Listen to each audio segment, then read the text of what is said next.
दोस्तों, कहते हैं प्रत्येक त्योहार हमारे जीवन में एक महत्वपूर्ण स्थान रखता है।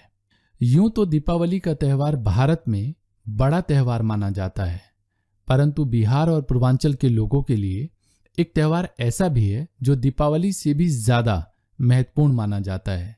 जी हाँ, मैं बात कर रहा हूं छठ महापर्व की। दीपावली के खत्म होते ही बाजारों में फिर से रौनक आ जाती है।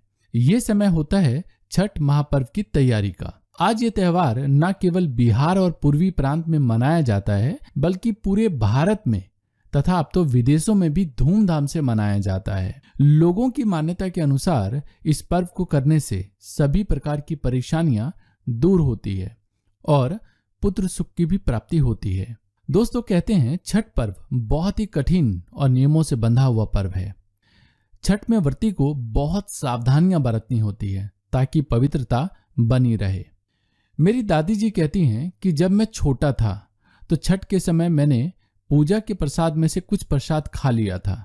तब मेरी दादी जी ने छठी माँ से माफी मांगी और हर साल 5 प्रकार की मिठाइयों का एक डिब्बा चढ़ाने को कबूला ताकि मेरे ऊपर कोई विपत्ति ना आए।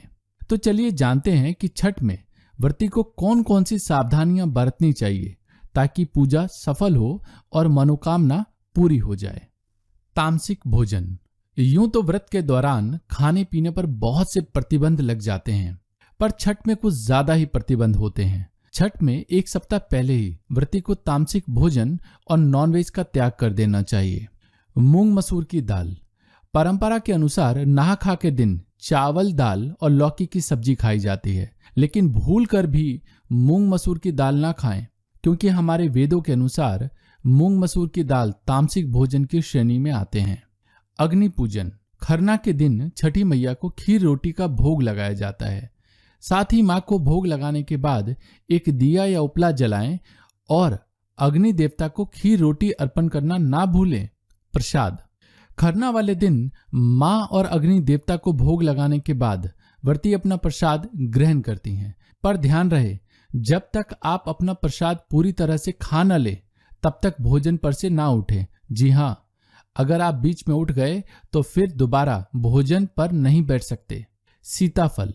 यूं तो छठी माँ की टोकरी में कई तरह के फल और कुछ सब्जियां जैसे मूली, सुथनी इत्यादि रखा जाता है, पर इस बात का ध्यान रहे कि सीताफल भूल कर भी न चढ़ाएं। बर्तन। माँ के भोग के लिए तरह तरह के फल के साथ कुछ पकवान भी बनाए जाते हैं, जैसे ठेकुआ, खाजा इत्यादि। पकवान बनाते समय इस बात का ख्याल रखें कि बर्तन साफ हों और अच्छी तरह से धुले हों। हो सके तो पीतल के बर्तन का प्रयोग करें। कपड़े और चूड़ियां। छठ में व्रती घाट पर अच्छे से तैयार होकर जाती हैं।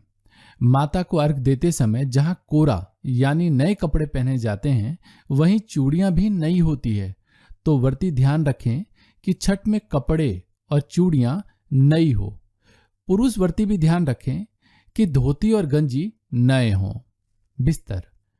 छठ के व्रत के समय व्रती को माता का रूप माना जाता है, इसलिए ध्यान रहे कि व्रती का बिस्तर साफ सुथरा हो और व्रती को उसी बिस्तर पर बैठना या सोना चाहिए। मानसिक धर्म। छठ पर्व के दौरान यदि व्रती स्त्री मानसिक धर्म से पीड़ित हो तो वह छठ का व्रत तो कर सकती हैं, परंतु सूर्य को अर्घ नहीं दे सकती। ऐसी अवस्था में अर्घ किसी दूसरी व्रती से दिलाएं। आप सभी को छठ पर्व की बहुत बहुत शुभकामनाएं। उम्मीद करता हूं कि ये वीडियो आपको पसंद आई होगी। वीडियो अच्छी लगी हो तो लाइक कीजिए और इसे लोगों के साथ शेयर कीजिए। और हाँ, अगर आपने अब तक एक्सपर्ट मोटिवेशन चैनल को सब्सक्राइब नहीं किया है तो सब्सक्राइब कीजिए।